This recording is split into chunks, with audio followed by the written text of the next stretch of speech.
Of course, you're a prize fighter, and you fight for prize and money. But at least about my question, what do you think when you see somebody that's not a trained fighter getting 1.3 pay-per-view buys and making more money than you that's not trained like you? Man, thank you for bringing that up. Here's what I really think.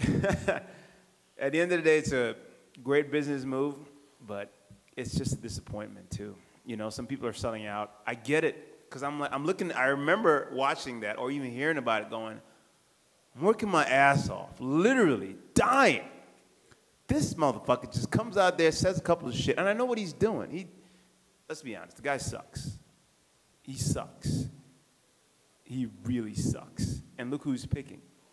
So I get it, you know, from a business standpoint, a YouTube fighter going out there or a YouTube person just going out there, and people are feeding off that because you have people that hate him and you have people that love him, but you still got to watch him. It's genius. But at the same time, it's like it humiliates what I call real athletes that really put in the time. And I know guys behind me not even making that much. I know guys out there that aren't making much than the ring card girls. So if he come knocking on your door, you and Coach Safe's door, wants you to be his next Ben Askren, what do you tell him? I say, I'm going to knock you the fuck out and thank you for the opportunity. That's it. Because we all know I would kill him. I would tell him this. I would tell him, bro, I would literally beat you with one hand. You don't deserve my right hand. And I will do it for free. That's how confident I am. And you don't have to answer this, but Damon Martin texted me to ask you if you're a fan of Jake Paul yet. God damn it, Damon. No, I'm not a huge fan of Jake Paul. That's for sure. You talking about you're not a fan of Jake Paul, but do you think he gives insight on how to make money in this combat sports game? Because 1.3 billion buys don't lie. Listen, anyone that's followed my career knows kind of how I operate, and I don't really. Is he generating money? For sure, but he's not bringing our pay scale up at all. He's paying himself. And that's really it, and whatever bum he drags in the fight. I'm really about respect, man. Like the things that you can say what you want about Ben Askren and his skills and his abilities, but that dude has won multiple world titles in multiple different organizations. He was an Olympic level wrestler. He was a multiple-time national champion wrestler. All these people, all these fighters that are walking around here today, if Ben Askren walked in this room, every single fucking one of those guys would get out of the way and let him walk through.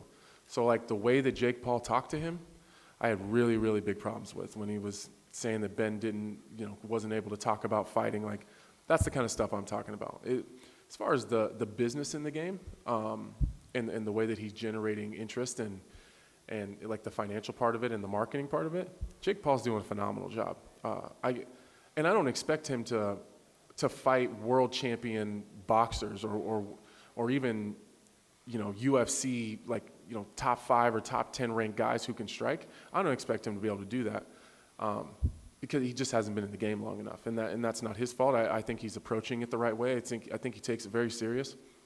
I think he trains really hard. I think that he really puts the work in. It's the same reason I stuck up for CM Punk the whole time. I always think everyone has the right to. I think everyone has the right to get punched in the face for money if that's what they want to do. I don't like the disrespect of guys in the game that deserve to be respected. And my final question, do you think we'll see more fights like that with people going for the money?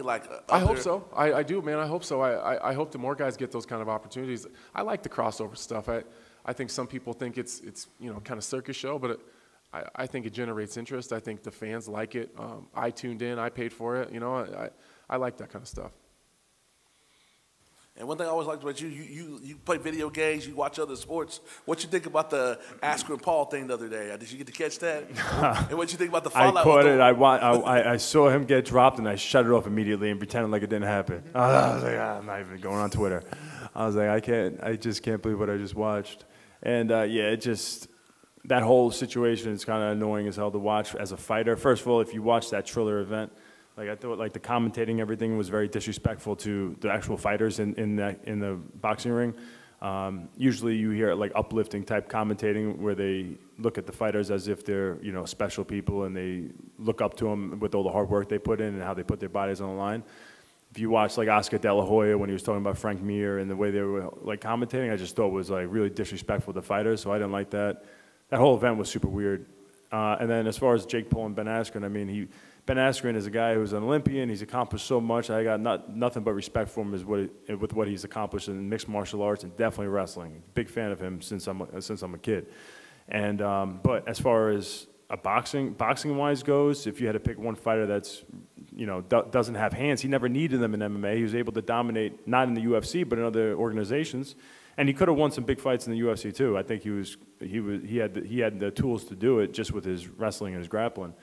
But he never had striking. So then he retires from MMA, he gets a hip replacement, and then he gets called out to do a boxing fight. And now he's labeled, he's a fighter, he's a mixed martial artist, but he was really known for like not having hands at all. And so now you got Jake Paul with his elevated ego and his whole squad calling out MMA guys. I'm just like, oh, someone needs to put an end to this. My question, would you be that guy? And with all the craziness, the disrespect on the play-by-play, would you do it for the money? That's 1.3 billion buys. Listen, of course, I would love to smash his face, and he would have no chance of beating me. But I also, like, it's crazy. You probably make good money doing that, but I want to fight the best guys in the world. Like, and Cormier said it good too, because he was calling out Cormier, and he's like, yo, why? Like, who is this guy? I don't care how much money I'm going to get paid. Like, why does this guy deserve to fight me? What has he done to fight me? And you don't want to be like an egomaniac, but really, like, the guy hasn't earned anything.